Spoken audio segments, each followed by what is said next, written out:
Welcome to Nana classes. दोस्तों, नाना classes के YouTube channel पे आपका स्वागत है। आज हम बात करेंगे राजस्थान जीके और आज के इस वीडियो में 198 नंबर जो हमारी क्लास है उसमें 50 क्वेश्चन चर्चा करेंगे। वीडियो मेंस के अंदर जो क्वेश्चन आए हुए हैं, वीडियो मेंस में कैसे भी क्वेश्चन आए हैं, उन सब क्वेश्चनों की चाहे करंट है, चाहे विश्व का है, चाहे भारत का है, इन 50 क्वेश्चनों की चर्चा करेंगे। बाकी जो बचेंगे वो अगले वीडियो में चर्चा करेंगे। तो सारे विद्यार्थी वीडियो को लाइक शेयर कर देना।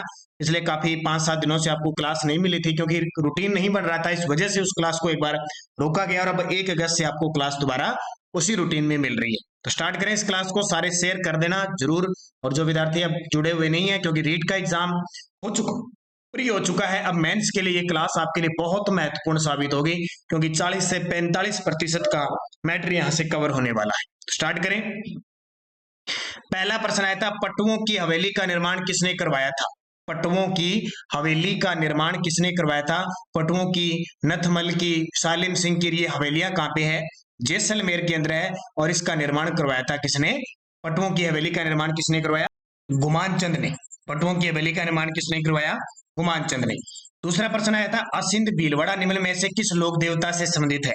असिंध भीलवाड़ा में स्वाई भोज के जो पुत्र थे देव नारायण जी, उनसे संबंधित है। देव नारायण जी का जो मुख्य मंदिर है वो असिंध भीलवाड़ा में है और ये असिंध खारी नदी के किनारे है। किस नदी के? खारी नदी के किनारे स्थित है। देव नारायण जी को गुर्जर समाज है वो विष्णु का अवतार है मानते हैं। इनको याद रखना। इनका घोड़ा था लीलागर। कौन सा? लीलागर। तो इसको याद रखना। मल्लीनाथ जी जिनका पशु मेला चैत्र माह में लूनी नदी के किनारे तिलवाड़ा बाड़मेर में लगता है। मेहाजी मांगलिया 5 पीरों में शामिल थे। रामदेव जी भी शामिल थे। राजस्थान का डेगाना बागरी क्षेत्र किस खनिज के लिए प्रसिद्ध है? मुख्य मुख्य जितने भी खनिज है, डेगाना बागरी क्षेत्र, ये क्वेश्चन आया था वीडियो मेंस के अंदर। यानी आज के जो 50 क्वेश्चन है वो सारे वीडियो मेंस में आए हुए क्वेश्चन है, चाहे वो सरल है, चाहे कठिन है, चाहे विषयोग्य है। डेगाना बागरी क्षेत्र किस खनिज के लिए प्रसिद्ध है? तो टंगस्टन के लिए। किसके लिए? टंगस्टन। और डेगाना कहां पे है? नागौर में। राजस्थान में 2020-21 में कितने जिले अकाल से प्रभावित हुए थे? राजस्थान में 2020-21 में, और ये करंट के अंदर मैंने आपको बढ़िया तरीके से बताया था, 6 जिले। कितने? 6 जिले अकाल से प्रभावित हुए थे। राजस्थान में वनों को काटकर व जलाकर की जाने वाली कृषि क्या कहलाती है? राजस्थान में वनों को काटकर व जलाकर जो की कृषि की जाती है उसको हम कहते हैं वालरा कृषि। कौन सी? वालरा। वैसे वालर एक नृत्य है, वालरा कृषि कहते हैं, जो खास करके दक्षिणी राजस्थान के अंदर होती है। इसी यानी कह सकते हैं कि राजस्थान में झूमिंग कृषि को किस नाम से पुकारा जाता है? वालरा कृषि। झूमिंग कृषि कह दो या साधानांतरित कृषि कह दो। निम्न में से कौन सा अनुसंधान संस्थान राज्य स्थान सुमेलित नहीं है? ये विश्व का क्वेश्चन था, वे जो वर्ल्ड के क्वेश्चन थे वो भी मैंने साथ साथ शुरू कर दिए। कौन सा अनुसंधान संस्थान राज्य स्थान सुमेलित नहीं है? देखो, केंद्रीय गन्ना अनुसंधान संस्थान कोयम्बटूर सही है। केंद्रीय रोपण फसल शोध संस्थान कासरगोड, ये भी सही है। केंद्रीय कॉफी शोध संस्थान बेलारी, ये गलत है क्योंकि केंद्रीय कॉफी शोध संस्थान चिकमंगलूर कर्नाटक इसका उत्तर होगा। और केंद्रीय तंबाकू शोध संस्थान राजमुंद्री, ये भी सही है। तो सी नंबर इसका गलत था। आपने लगभग जो विद्यार्थी वीडियो मेंस का पेपर दिया था उन्होंने मिला ली होगी आंसर की। और अब आपके सामने 50 क्वेश्चन एक साथ आपको, जिस विद्यार्थियों की रीट का exam second grade, first grade, वनपाल, वनरक्षक, पीटीआई, इन सब एग्जामों के लिए इंपॉर्टेंट है। कृषि व संबंधित क्षेत्र का वर्ष 2020-21 में वर्तमान कीमतों पर राजस्थान के सकल राज्य मूल्य वर्धन में प्रतिशत योगदान करने का अनुमान कितना है? तो ये आर्थिक समीक्षा का प्रश्न था। सकल राज्य मूल्य वर्धन में प्रतिशत योगदान, तो ये था 29.77। राजस्थान के रेतीले शुष्क मैदान व अर्ध शुष्क संक्रमणकालीन मैदानों को कौन सी सम वर्षा रेखा अलग करती है? हम सभी जानते हैं कि 50 सेंटीमीटर वर्षा रेखा अरावली व पूर्व को पश्चिम से अलग करती है, जबकि 25 सेंटीमीटर वर्षा रेखा शुष्क मरुस्थलीय क्षेत्र को अर्ध शुष्क मरुस्थलीय क्षेत्र से अलग करती है। तो कितनी उत्तर आ जाएगा? 25 सेंटीमीटर वर्षा रेखा। निम्न में से कौन सी नमकीन खारे पानी की झील नहीं है? अब आपके सामने ये पता चल रहा है कि एग्जाम में क्वेश्चन किस प्रकार के आ रहे हैं। निम्न में से कौन सी नमकीन खारे पानी की यानी खारे पानी की झील नहीं है? तो देखो, काबोद, डिडवाना, रेवासा, जेत सागर। तो काबोद झील है, डिडवाना भी है, रेवासा भी है। जेत सागर जो बूंदी में है वो मीठे पानी की झील है। राजस्थान में सबसे ज्यादा खारे पानी की झील नागौर, उसके बाद में सीकर में है। और जो झीलें मानी गई है स्पेशल विभाग के द्वारा, 10 खारे पानी की झीलें मानी गई है। भारत के किस राज्य में सर्वाधिक रामसर आर्द्र भूमि स्थल है? ये राष्ट्रीय स्तर का क्वेश्चन। रामसर आर्द्र भूमि स्थल कितने सबसे ज्यादा है? उत्तर प्रदेश के अंदर। कहां पे? उत्तर प्रदेश के अंदर है। वर्तमान में राजस्थान में 49 रामसर साइट घोषित स्थल हैं। और राजस्थान में पूछे तो दो ही है, एक केवलादेव और एक है सांभर। सूची 1 व सूची 2 को मिलाना है, नीचे दिए ग्रुप में से सही उत्तर देना है। देखो वर्ल्ड के भी क्वेश्चन थे, क्योंकि वर्ल्ड ज्योग्राफी थी तो मैंने साथ में मिला लिए हर एक एग्जाम की तरह। देखो Detroit, Sheffield, Los Angeles, Multan, आपने सुना होगा। लॉस एंजल्स का नाम सुना होगा, अमेरिका के अंदर है। किसके लिए प्रसिद्ध है? फिल्म के लिए। डेट्रॉइट, डेट्रॉइट किसके लिए प्रसिद्ध है? ऑटोमोबाइल्स के लिए। दो चीजें आपको मिल गई, बाकी आप ही मिल जाएंगे। एक का बी, 3 का सी। देखो एक का बी, 3 का सी, एक का बी, 3 का सी, ये इसका उत्तर था। ये देखो, ठीक है, एक का ए हो जाएगा। अब देखो यहां देखो आप, एक का बी और 2 का ए, लॉस एंजल्स, मुल्तान का मिट्टी के बर्तन, मुल्तानी मिट्टी। अगला देखो, शिवालिक के पर्वत पदों में कौन सी स्थलाकृति पाई जाती है? जो शिवालिक पहाड़ियां हैं उसके जो पर्वतों की जो पद है वहां पे किस प्रकार की स्थलाकृति पाई जाती है? उस क्षेत्र को कहते हैं कौन से? भापर। क्या कहा जाता है? भापर। बांगर जो पुरानी मिट्टी होती है, खादर नई मिट्टी होती है। कौन सी नदी राजस्थान में उत्तर दिशा से प्रवेश करती है? यानी उत्तर दिशा से प्रवेश करती है। तो चंबल नहीं करती, न माही करती और न कांतली। उत्तर आ जाएगा घग्गर। राजस्थान में उत्तर दिशा में तो घग्गर नदी प्रवेश करती है। कांतली खंडेला के शिखर से इधर से निकल के फिर जाती है इधर, लेकिन उत्तर की तरफ से घग्गर। निम्न में से राजस्थान की प्रथम पवन ऊर्जा परियोजना कौन सी थी? राजस्थान की प्रथम पवन ऊर्जा परियोजना कौन सी है? अमर सागर पवन ऊर्जा परियोजना, जैसलमेर में। बहुत बार प्रश्न आया हुआ है और बहुत बार पूछा गया कि दूसरी कौन सी है, तो देवगढ़ पवन ऊर्जा परियोजना। इंदिरा गांधी नहर परियोजना के अनुसार कौन से कथन गलत है? इंदिरा गांधी नहर परियोजना के अनुसार कौन से कथन है गलत है? देखिए, इस परियोजना को पहले राजस्थान नहर के रूप में जाना जाता था और 1982 में इसका नाम बदलकर इंदिरा गांधी लिफ्ट नहर परियोजना कर दिया गया। तो ये तो गलत है, क्योंकि 1984 में इसका नाम किया गया था। इंदिरा गांधी नहर परियोजना में 9 लिफ्ट नहरें, ये भी गलत है। वर्तमान में 7 लिफ्ट नहरें हैं, 8वीं निर्माणाधीन नहर, 9वीं प्रस्तावित है। नहर की कल्पना शार्दुल सिंह ने की थी, ये भी गलत है। कल्पना शार्दुल सिंह ने इंदिरा गांधी नहर की नहीं की थी, की जरूर थी, लेकिन शार्दुल सिंह ने इंदिरा गांधी नहर की कल्पना नहीं की थी। ठीक है, ये डिजाइन करता वगैरह और ये बाद की बात है। और नहर हरियाणा से नहीं गुजरती, ये भी गलत है। नहर से हरियाणा से तो गुजरती है। तो चारों ही ऑप्शन इसके गलत है। तो 1 2 3 4, ये ऑफिशियल जो आंसर किया है उसके अनुसार। संविधान की पंचायती राज व्यवस्था के 73वें संविधान संशोधन के अनुसार कौन सा कथन है सही है? देखिए, ये बहुत इंपॉर्टेंट क्वेश्चन है। कौन सा कथन है सही है गलत है, इसके बारे में बताना। देखो क्या पूछ रहा है, कौन सा कथन है सही है? पंचायती राज संस्थाओं में अध्यक्ष के कम से कम 2/3 पद महिलाओं के लिए आरक्षित है। गलत है, ये 1/3 है। ठीक है, 2/3 तो हो ही नहीं सकते, या 50% है। 73वें संविधान संशोधन के द्वारा 11वीं अनुसूची संविधान में जोड़ा गया, ये सही है। मध्य प्रदेश 73वां संवैधानिक संशोधन लागू करने वाला पहला राज्य था, ये बिल्कुल सही है। और 73वां संविधान संशोधन अधिनियम 24 अप्रैल 1994 से लागू हुआ, ये भी गलत है, क्योंकि 24 अप्रैल 1993 को लागू हुआ, तो ये भी गलत है। तो सही कौन सा है? 2 और 3। राजस्थान में मरु विकास कार्यक्रम की शुरुआत हुई थी। राजस्थान में मरु विकास कार्यक्रम की शुरुआत हुई थी। तो मरु विकास कार्यक्रम की शुरुआत जो हुई थी 1977-78 के अंदर हुई। निम्न में को सम्मिलित करना है। देखो ये कई प्रश्न तो बड़े सिंपल आए थे, कई थोड़े से घुमा के थे। अब देखिए, ये बरखान है। बरखान क्या चीज है? बालू का स्तूप है। लाठी श्रृंखला क्या है? भूगर्भिक जल पट्टी है। पलाया क्या है? शुष्क झील है। इंसेल वर्ग क्या है? आबू पर्वत खंड है। तो इसमें तो ज्यादा बताने की जरूरत नहीं है, सीधे सीधे उत्तर आ सकते हैं। मैंने यही बता दिया, आपको आगे पढ़ने की जरूरत नहीं है। ए का 2 नंबर, ए का 2 देखो, ए का 2, यहाँ पे 2 आएगा, 1 का 2, इस प्रकार ये मिल जाएगी। ज्यादा आपको पढ़ने की जरूरत नहीं है, सीधा मैंने बता दिया। सिरोही, पाली, जालोर जिले राजस्थान के किस कृषि जलवायु खंड के अंतर आते हैं? ये आपको पढ़ना ही पढ़ना है। सिरोही, पाली, जालोर जिले राजस्थान के किस कृषि जलवायु खंड के अंदर आते हैं? और ये मैं रोज सुबह 7 बजे की करंट की जो क्लास आ रही है उसमें रोज आपको एक प्रश्न करवा रहा हूँ। 10 दिनों में 10 जलवायु खंड क्लियर हो जाएंगे और आपका एक भी प्रश्न गलत नहीं हो। तो इसका उत्तर हो जाएगा सेकंड बी, सेकंड बी इसका उत्तर हो जाएगा। सिरोही, पाली, जालोर जिले राजस्थान के किस जलवायु खंड के अंदर आते हैं? सेकंड बी के अंदर। कौन सा सही सुमेलित नहीं है? देखो, वागड़ में डूंगरपुर बांसवाड़ा आते हैं, बिल्कुल। मेवात में अलवर भरतपुर आते हैं, बिल्कुल।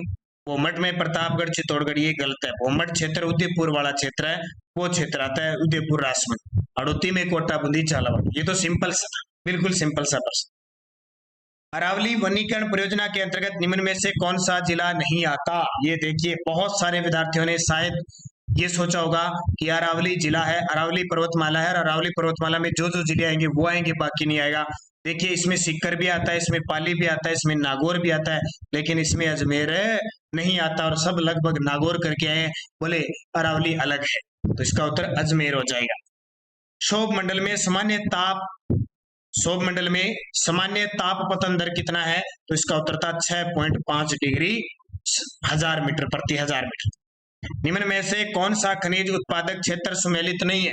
देखो, गार्नेट, तांबड़ा, कल्पर से मैंने बताया था, राजमहल, टोंक और सरवाड़ा अजमेर में होता है। ये प्रश्न बार बार आता है। पन्ना, काला गुमान जयपुर में सही है। पाइराइट सरवाड़ अजमेर, ये गलत है। पाइराइट घिया पत्थर ऋषभदेव उदयपुर, ये सही है। पाइराइट सिक्कर के अंदर होता है, सरवाड़ के अंदर नहीं होता। सरवाड़ में तो गार्नेट, तांबड़ा निकलता है। निम्न में से कौन सा सुमेलित नहीं है? देखिए, तो बहुत सिंपल प्रश्न थे। राष्ट्रीय मरु उद्यान जैसलमेर में, बिल्कुल। जोगनिया माता का मंदिर भीलवाड़ा में, बिल्कुल। सुनहरी कोठी सिक्कर में है, सुनहरी कोठी सिक्कर में, तो ये गलत है। सुनहरी कोठी कहाँ पे है? टोंक में। और मुसी महारानी की छतरी अलवर, ये तो ये छतरी है ना, एक तो 84 खंभों की और 80 खंभों की, ये 2% आपको मिलते हैं, तो सुनहरी कोठी टोंक के अंदर है। राजस्थान में मुख्यमंत्री युवा संबल योजना कब प्रारंभ की गई? कब प्रारंभ की गई? मुख्यमंत्री युवा संबल योजना। और बेरोजगारी भत्ता पुरुषों को जो पहले 3000 था वो बढ़ाकर कितना कर दिया? 4000 कर दिया। महिलाओं को शेष दिनों को 3500 था, वो बढ़ाकर 4500 कर दिया। तो इसकी शुरुआत जो हुई थी वो 1 फरवरी 2019 से हुई थी। पृथ्वी उपसौर की अवस्था में कब पहुंचती है? बहुत सारे विद्यार्थी इसमें कंफ्यूज हो गए। एक होता है उपसौर, एक होता है अपसौर। क्या होता है? एक होता है उपसौर, एक होता है अपसौर। ठीक है, उपसौर जब पृथ्वी सूर्य के नजदीक आती है, अपसौर जब दूर जाती है। यहां से पता लग गया उ पहले आता है या उप छोटा होता है, तो पहले आएगा जनवरी महीने में हमेशा। ठीक है, और अप बड़ा होता है तो ये जुलाई महीने में आएगा। तो इसका उत्तर सीधा था, उपसौर पूछा है तो जनवरी, 3 जनवरी को होता है ना, और अपसौर 4 जुलाई को, उपसौर जनवरी में। सुमेलित कीजिए हस्तशिल्प और स्थान। अजरक प्रिंट, जाजम प्रिंट, पिछवाई, बाबू प्रिंट। कितने ताबू है? ये बाबू नहीं है। अजरक प्रिंट कहाँ की प्रसिद्ध है? अकोला की, चित्तौड़गढ़ की।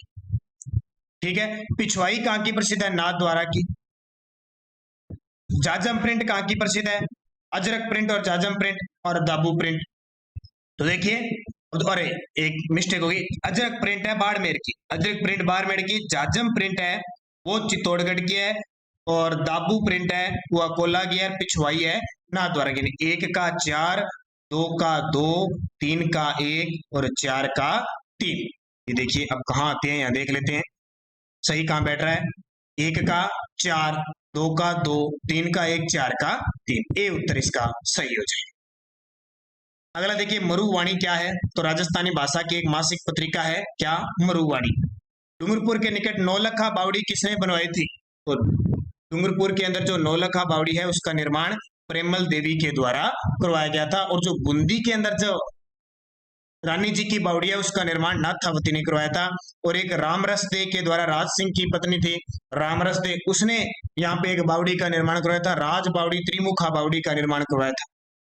अधोलिखित में से कौन सा दुर्ग दानवन दुर्ग की श्रेणी में रखा जाता है? देखो, चित्तौड़गढ़ तो हो नहीं सकता, मेसा की पठार पर है। गागरोन का दुर्ग एक जल दुर्ग है। मेहरानगढ़ दुर्ग ये भी चिड़ियाटुक पहाड़ी पे है। सोनारगढ़ का दुर्ग जैसलमेर को दानवन, हालांकि ये भी सारे त्रिकुट पहाड़ी पे, चित्रकूट पहाड़ी पे स्थित है, लेकिन दानवन दुर्ग की श्रेणी में रखा जाता है सोनारगढ़ को। गणेश्वर सभ्यता का विकास किस नदी के किनारे हुआ? तो गणेश्वर सभ्यता कहाँ पे? सिक्कर में। और सिक्कर में कौन सी नदी? कांतली नदी। देखिए कितने सिंपल प्रश्न है। इसलिए अब रीट लेवल जो फर्स्ट है वो सेकंड के विद्यार्थी, खास करके फर्स्ट लेवल के विद्यार्थी, आप ये ध्यान रखिए, राजस्थान जीके है जो इस प्रकार आएगा और आपका यही बोर्ड होगा जो एग्जाम लेगा। कौन सा कथन असत्य है? देखो, शुष्क सागवान वन राजस्थान के दक्षिण भाग में पाए जाते हैं, बिल्कुल सही है। मिश्रित पतझड़ वन, देखो शुष्क सागवान वन दक्षिणी राजस्थान में होते हैं, और राजस्थान में एक खेर वृक्ष होता है जिससे कत्था तैयार किया जाता है। और एक दिन मैंने आपको टेलीग्राम पे और यूट्यूब पे एक फोटो डाली थी ना, खेर वृक्ष हिमाचल के अंदर था वहां पे, तभी मैंने डाली। कोई विद्यार्थी कह रहे सर ये नीम का लग रहा है, अगर नीम का और बबुल का ये शीशम होते तो मैं थोड़ी डालता, मैंने तो स्पेशल दिखाने के लिए आपको डाला था कि ये खेर है जिसे अपने दक्षिणी राजस्थान में थोड़ी जनजाति कत्था तैयार करती है, इसलिए मैंने आपको दिखाने के लिए डाला था। और कई तो ज्यादा विद्वान भूगोलवेता बन गए, वो कहते सर नीम दिखाई दे रहा है, और नीम होता तो आज से मैं 2 साल पहले डाल देता नीम को, तो नीम तो सब जानते हो, तो ये दिखाने के लिए मैंने डाला। मिश्रित पतझड़ वन उदयपुर, चित्तौड़गढ़, सिरोही जिलों में मिलते हैं, तो ये देखिए। उसके बाद देखिए उपोष्ण कटिबंधीय सदाबहार वन आबू पर्वतीय क्षेत्र में पाए जाते हैं, और उष्ण कटिबंधीय कांटेदार वन, देखो कांटों का नाम आते ही पश्चिमी मरुस्थलीय क्षेत्र में आएगा, तो उष्ण कटिबंधीय कांटेदार वन अधिकांशतः पूर्वी राजस्थान में मिलते हैं। निम्नलिखित में से कौन सा औषधि पौधा राजस्थान में घर घर औषधि योजना में शामिल नहीं है? ये प्रश्न तो आपका गलत होना ही नहीं चाहिए। घर घर औषधि योजना की शुरुआत जो हुई थी 2021 के अंदर हुई थी, बिलोची गांव जयपुर से हुई थी। इसके ब्रांड एम्बेसडर हैं वो कौन है? सुंदर सिंह गुर्जर, जो ये सॉरी झुंझुनू के संदीप चौधरी हैं वो है। और घर घर औषधि योजना के तहत अश्वगंधा दिया जाता है, गिलोय की बेल है, कालमेघ है और तुलसी है, ये 4 पौधे दिए जाते हैं। बाकी मुसली वो जो नहीं होता, मुसली पाक नाम सुना, मुसली का पौधा नहीं दिया जाता। मृदा के नवी वर्गीकरण के अनुसार राजस्थान में एल्फिसोल्स मृदा कहां पाई जाती है? मैं बार बार कह रहा हूं, जलवायु, मिट्टी, नदियां, अच्छे तरीके से पढ़ो। अब 2 में कंफ्यूज होता है, एल्फिसोल्स या वर्टिसोल्स, ठीक है, बाकियों में ज्यादा नहीं होता। वर्टिसोल्स या एल्फिसोल्स मैंने बताया था, वर्टी टय आता है तो कोटा, बूंदी, झालावाड़ वाला कोटा याद रखना वर्टी से। तो एल्फिसोल्स, एल्फिसोल्स का मतलब जलोढ़ मिट्टी है। कौन सी? जलोढ़ मिट्टी या कछारी मिट्टी जिसको कहते हैं, नदियों के द्वारा जो नवीन मिट्टी होती है, तो वो क्या है? पूर्वी क्षेत्र है, जयपुर अलवर, जयपुर अलवर कोटा। देखो कोटा के अंदर भी होती है। अब जलोढ़ मिट्टी है क्योंकि चंबल नदी बहती है तो जलोढ़ मिट्टी आएगी। तो ऑप्शन के अनुसार देखो चूरू, झुंझुनू, सीकर तो मतलब ही नहीं है, जैसलमेर, बाड़मेर नहीं है, प्रतापगढ़, सिरोही कहाँ है? Jaipur Alwar Kota. Great artesian basin अवस्थित है, ग्रेट आर्टिशियन बेसिन कहां स्थित है? तो ये ऑस्ट्रेलिया के अंदर स्थित है। अंतः सागरीय कैनियन अवस्थित होते हैं, अंतः सागरीय कैनियन अवस्थित होते हैं महाद्वीपीय ढालों पर। जो अंतः सागरीय कैनियन अवस्थित होते हैं महाद्वीपीय ढालों पर। फन्ना फुटी है जापान में एक नदी, जापान में एक झील, परवाल द्वीप या तुवालू की मुद्रा, तो ये एक परवाल द्वीप है। अगला देखो, इजलास खास की स्थापना की थी, तो इजलास खास की स्थापना मेवाड़ के महाराणा सज्जन सिंह के द्वारा की गई। बम्मल, लिखमाव, देसर, पायला सिदा, ठीक है, बिमल है, ये बिमल है, बम्बलू है, ये बम्बलू, ठीक है, बम्बलू, थोड़ा लिखने में मिस्टेक हो गया। लिखमा देसर, पांचला सिदा, ये पांचला सिदा किस संप्रदाय से संबंधित है? तो ये जसनाथी संप्रदाय से, जसनाथी संप्रदाय, कतरियासर, बीकानेर वाला। राजस्थान में सुनवाई का अधिकार अधिनियम किस वर्ष लागू हुआ? राजस्थान में सुनवाई का अधिकार अधिनियम 2012 को लागू हुआ। और वर्तमान में राजस्थान की मुख्य सूचना आयुक्त कौन है? डीपी गुप्ता। 1857 की क्रांति के समय धौलपुर का शासक कौन था? तो क्रांतियों से प्रश्न आता ही आता है। कल रीट लेवल 2nd का पेपर हुआ था, उसमें पूछा था कि सिरोही 1857 की क्रांति के समय सिरोही के पॉलिटिकल एजेंट कौन थे? तो जेडी हॉल थे। कौन थे? JD hall. और अब इससे पहले देखो यहाँ पूछ लिया 1857 की क्रांति के समय धौलपुर का शासक कौन था? भगवंत सिंह था। शासक, पॉलिटिकल एजेंट, और ये जहां जहां क्रांति हुई थी उनके क्वेश्चन आते हैं। राजस्थान में 1980-81 से 2015 80-81 से 2015 तक के 35 वर्षों के दौरान किस फसल ने उत्पादन में सर्वाधिक वृद्धि दिखाई? तो इसका सही जवाब हो जाएगा तोरियां और सरसों। जनजातियों की जनसंख्या के आधार पर राजस्थान का भारत में कौन सा स्थान है? जनजातियों की जनसंख्या के आधार पर राजस्थान का भारत में कौन सा स्थान है? तो राजस्थान का भारत में स्थान है छठा। कौन सा? छठा स्थान है। अगला देखिए, राजस्थान कृषि प्रसंस्करण, कृषि व्यवसाय व कृषि निर्यात प्रोत्साहन नीति कब प्रारंभ की गई? ये प्रश्न देखो, अब करंट का प्रश्न है, और ये करंट का प्रश्न और पुराना प्रश्न है, देख लो आपके सामने। तो करंट के प्रश्न आप 2022 तो पढ़ते हो, 21 20 19, ऐसे नहीं कि आप 19 20 21 सारों के पढ़ने लग जाओ। ये जो योजना और नीति है ना सरकार की, अब जैसे मैंने आपको ये कह दिया 2018 दिसंबर से जब सरकार बनी है, सरकार ने कौन कौन सी नीतियां लागू की है, कौन सी योजना लागू की है, वो क्वेश्चन आपसे पेपर में आएंगे। ऐसे नहीं कि आप 2019-20 का करंट पढ़ने लग जाओ, बोले इसमें ये आएगा और वो आएगा, ऐसी सारी चीजें नहीं आती, ध्यान रखना। तो इसका उत्तर हो जाएगा 17 दिसंबर 2019। निम्न में से माउट द्वारा लाभार्थी फसल कौन सी नहीं है, यानी कौन सी फसल है जो माउट के द्वारा लाभ नहीं मिलता है। अब ये आपको पता है कि माउट होती है शीत ऋतु में, जनवरी के आसपास। तो शीत ऋतु फसल कौन सी होती है, रबी की फसल होती है। रबी में चना भी आता है, गेहूं भी आती है, सरसों भी आती है, मूंगफली नहीं आती। और मूंगफली किसकी फसल है, मूंगफली खरीफ की फसल है। और अभी रीट लेवल फर्स्ट का पेपर हुआ था, उसमें भी क्वेश्चन आया था निम्न में से कौन सी रबी की फसल है, तो उसमें ऑप्शन था अलसी, उत्तर था। तो आप अच्छे तरीके से सारे लगभग धरातल से जुड़े हुए रबी खरीफ और जायद की फसलें अच्छे तरीके से याद करनी है आपको। राजस्थान में जीवन धारा योजना का संबंध किससे है, ये दोबारा प्रश्न आ चुका है, पिछले साल भी आया था फिर आ गया। तो SC/ST हेतु सिंचाई कुओं के निर्माण से संबंधित है। यहाँ SC/ST लिख दिया, पहले जो क्वेश्चन आया था वहां सीधा लिख दिया था सिंचाई कुओं के निर्माण से, और बहुत बार मैंने क्वेश्चन करवा दिया आपको। निरंतर आपको पढ़ना पड़ेगा, फिर ये सही होंगे प्रश्न। कौन सा बाघ जिला सही सुमेलित नहीं है, बांध है ये, ठीक है, थोड़ी ये मिस्टेक हुई है इनके अंदर। वो सुंडा बांध कहाँ पे, चित्तौड़गढ़ में। हिंगोनिया बांध जयपुर में। मोरा सागर बांध टोंक में, ये गलत है। पांचना बांध करौली में, मोरा सागर बांध टोंक में गलत है, स्वयं माधोपुर में। निम्न में से कौन सा जनजातीय स्थान सुमेलित नहीं है, देखो डामोर डूंगरपुर में रहती है, ग्रासिया सिरोही उदयपुर में रहती है, कथोड़ी सिमलवाड़ा में रहती है, रेबारी बारां के अंदर नहीं रहती, ये गलत है। रेबारी इधर मेवाड़ मारवाड़ क्षेत्र में रहती है। कौन सा हस्तशिल्प स्थान है वो सही सुमेलित नहीं है, देखो बंदेज टाई टाई और डाई जयपुर में है बिल्कुल, मसूरिया साड़ी कैथून कोटा की है बिल्कुल, लकड़ी के खिलौने बस्सी चित्तौड़गढ़ के प्रसिद्ध है, ये सी है। तारकसी का काम उदयपुर, ये गलत है, ठीक है। चंबल और माही सुगंधा किस फसल की उन्नत किस्म है, दो फसलों से क्वेश्चन आते आते हैं फिक्स, मक्का चावल, मक्का चावल और माही सुगंध, और सुगंध किस में आती है, चावलों के अंदर आती है। इसलिए प्रश्न आपको ऐसे ही मिले आने वाले एग्जामों में, पर हम कंफ्यूज होके गलत नहीं करेंगे। तो ये प्रश्न 50, इससे शायद ज्यादा भी दे दिए, खूब सारे दे दिए, इसके अंदर 68 प्रश्न है। मैं बता ही देता हूँ आपको, ये सारे वीडियो मेंस के अंदर आए हुए हैं, ठीक है, मैं आपको बता देता हूँ फटाफट। कौन सा स्थान ऊर्जा स्रोत सही सुमेलित नहीं है, तो देखो जैसलमेर में पवन ऊर्जा सही है, रावत बाटा में परमाणु ऊर्जा, ये भी सही है, कोरीर में सौर ऊर्जा, केरल में भूतापीय ऊर्जा, केरल में भूतापीय ऊर्जा नहीं है, लिग्नाइट कोयले पर आधारित है, तो ये गलत है। ये सारे वीडियो मेंस के प्रश्न है।